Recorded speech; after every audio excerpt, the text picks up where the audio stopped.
Assalamu alaikum rahmatullah. Bismillahirrahmanirrahim. Hello everyone, welcome back to our channel MNJ Cooking Studio. Cooking স্টুডিওর আজকের এপিসোডে তৈরি করে দেখাবো ঘরোয়া উপকরণ দিয়ে খুবই মজাদার মাশরুম চিকেন পাস্তা অথবা মাশরুম চিকেন ম্যাকারনি। যাই হোক, আশা করছি আপনাদের ভালো লাগবে, তাই পুরো ভিডিওটার সাথে থাকার জন্য অনুরোধ জানাচ্ছি। সেই সাথে এই মুহূর্তে প্রথম যারা MNJ কুকিং স্টুডিওর ভিডিওগুলো দেখছেন, ভালো লাগলে অবশ্যই চ্যানেলটিকে সাবস্ক্রাইব করতে ভুলবেন না। লাইক দিয়ে আপনাদের মূল্যবান মতামত কমেন্ট বক্সে লিখে জানাতে পারেন। এখানে প্রথমে আমি ক্যানে থাকা মাশরুমটা নিয়ে নিচ্ছি। আপনারা চাইলে একদম ফ্রেশ মাশরুমটা দিয়ে এই রেসিপিটা ট্রাই করতে পারেন। এটা হচ্ছে বেবি মাশরুম। যে কোনো সুপার শপে এই বেবি মাশরুম ক্যানে পাওয়া যায়। তো প্রিজারভেটিভ অবস্থায় থাকা যেই পানিটা ছিল সেটা ফেলে দিয়ে আমি 2 থেকে 3 বার ক্লিন করে নিয়েছি। দেন আমি সামান্য পরিমাণ লবণ দিয়ে 5 থেকে 7 মিনিটের জন্য একটু ভিজিয়ে রাখছি। এই পর্যায়ে চলে আসলাম মূল রান্নায়। প্রথমেই চুলায় একটা অ্যালুমিনিয়ামের প্যান বসিয়ে দিয়ে আমি এখানে দিয়ে দিলাম বাটার। আপনারা বাটারের পরিবর্তে অলিভ অয়েলটা দিতে পারেন। দেন আমি দিয়েছি জিঞ্জার 2 স্পুন, 2 চা চামচ এবং গার্লিক দিয়েছি। এখানে গার্লিকের পরিমাণটা একটু বেশি থাকতে হবে, কারণ গার্লিকের স্ট্রং যে ফ্লেভারটা সেটাই আমরা চাচ্ছি। তারপর যেটা অ্যাড করা হলো সেটা হচ্ছে সফট গ্রিন চিলি বা কুচি কাঁচা মরিচ। এখানে ঝালের পরিমাণটা আপনাদের উপর ডিপেন্ড করে, আপনারা কীরকম ঝাল খেতে পছন্দ করেন সেই অনুযায়ী কাঁচা মরিচটা দিয়ে দেবেন। একটু নেড়েচেড়ে এই পর্যায়ে দিয়ে দিচ্ছি 600 গ্রাম বোনলেস চিকেন। বোনলেস চিকেনের পরিমাণটা একটু বেশি দিয়েছি, আপনারা চাইলে আরও পরিমাণটা বাড়িয়ে দিতে পারেন। আজকের এই রেসিপিটা সম্পূর্ণই আমার ক্রিয়েশন, আমার পছন্দ অনুসারে, আমার রুচি অনুসারে তৈরি করছি। আপনারা এটার উপর বেস করে চাইলে এখানে অন্য অন্য ভেজিটেবলস অ্যাড করতে পারেন বা এভাবেও রান্না করতে পারেন।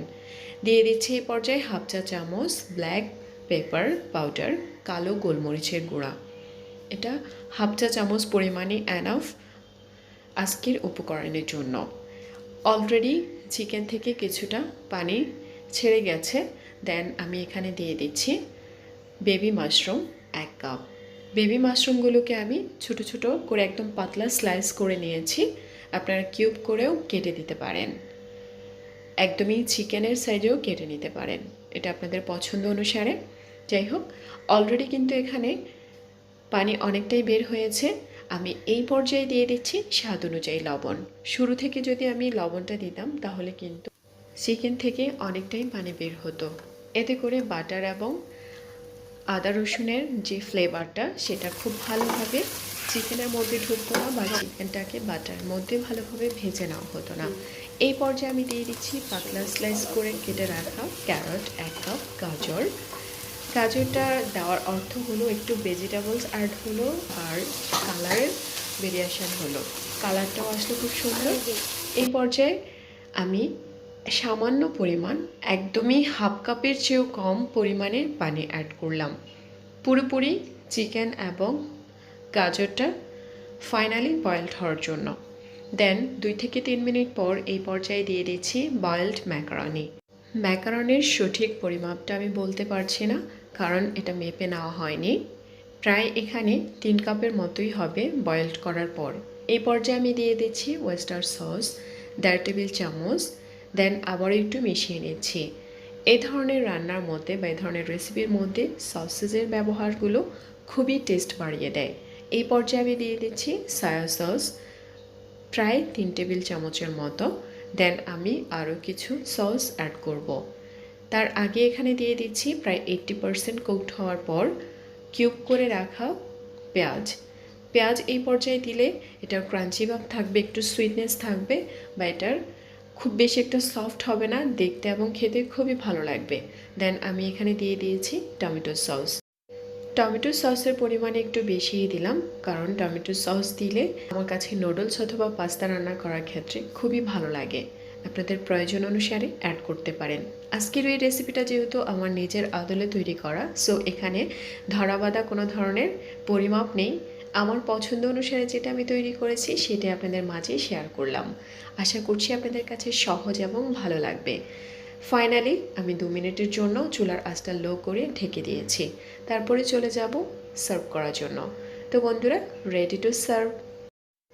কুইক রেসিপি কুক, তাই না বন্ধুরা?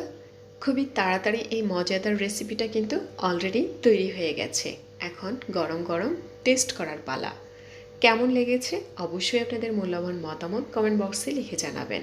সেই সাথে বাসার সবার সাথে এই রেসিপিটা তৈরি করে এনজয় করতে পারেন। আশা করছি এই হেলদি রেসিপিটা আপনাদের কাছে ভালো লেগেছে। আপনারা চাইলে স্ন্যাক্স, ব্রেকফাস্ট অথবা ডিনারে এই মজাদার রেসিপিটা ট্রাই করতে পারেন। আশা করছি সবাই পছন্দ করবে।